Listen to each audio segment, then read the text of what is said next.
My name's Kerry Breitenstein, and I am the owner of Twilight Creations.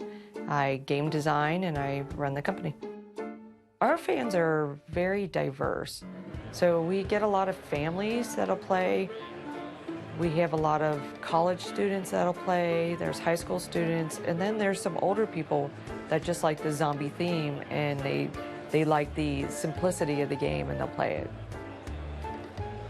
We create mostly horror-based board games.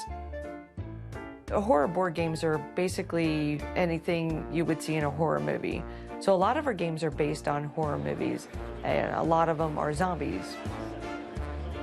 We were just big fans of zombies in general. It lets your imagination run, and it's something that's so close to a possibility that people wonder, wow, could this actually happen? And there are plenty of people who have literally prepared for a zombie apocalypse. And we thought this would be kind of neat to bridge the reality with the gaming industry and get people excited about it. My name's Greg Franseth, and I am one of the founders of Lexicon. We started Lexicon Gaming and RPG Convention back in 2014. Lexicon is the largest gaming convention in Kentucky, as far as we know. Twilight Creations in general makes a lot of real friendly, they're horror themed, but most of them are not terrifying, right? There's the haunting house, which is really about just trying to move through a house, or Jupiter Rescue, where you're it's a cooperative game escaping a station. All of Twilight Creations games, I think, reflect Kerry's thinking and attitude about gaming. She likes the horror theme, but she also likes the fun, and they try and have both. Our most popular title is Zombies. It's a tile-based game. The object of the game is to get to the center of the helipad first. There's one seat on the helicopter and you want it, so you're sicking zombies and playing cards to stop other people. You draw a tile at the beginning of your turn.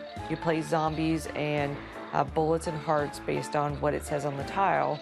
You move, and in the tile stack is the helipad. So you're ultimately trying to get to the helipad and getting resources to be able to get there before everybody else.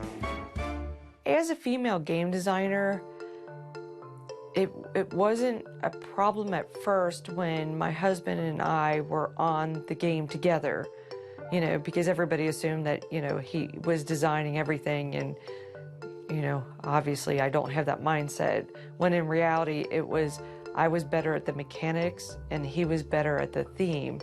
When I started designing games by myself, I found a hard time getting the respect in the community, in the gaming community.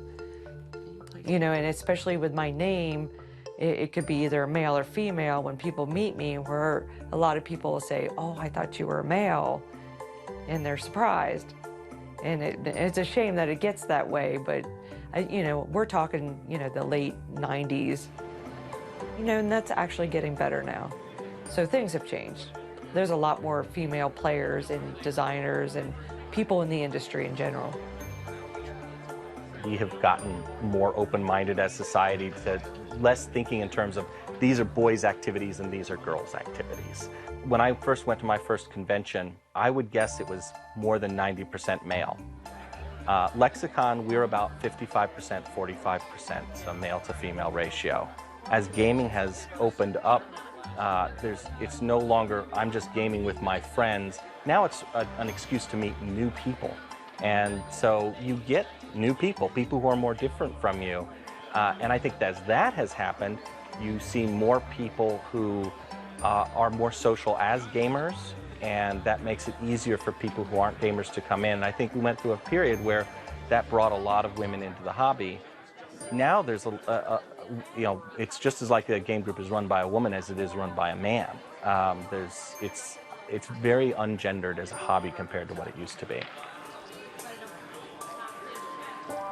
When we first started the company, we would go over to Europe and Germany specifically, and they play board games over there like we watch TV. And since then, since 2002, the board games industry in the US have exploded.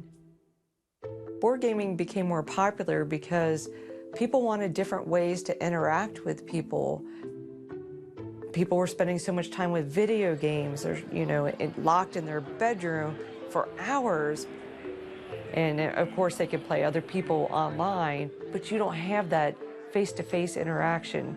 And they wanted ways to interact with their friends that didn't necessarily mean that you had to go out to a bar or a club. It was just a means to interact in different ways that they never had before. So when it comes to the benefits of board gaming, I am going to say that probably going for a jog will do more for your health, but there's a lot to be said for board gaming. You're not only interacting around the game, you're discovering something about the other people at that table.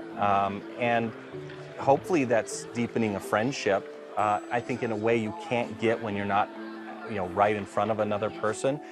And sometimes some of the best things that happen are not even things that are intended. You play a particularly bad game and you can joke about it forever.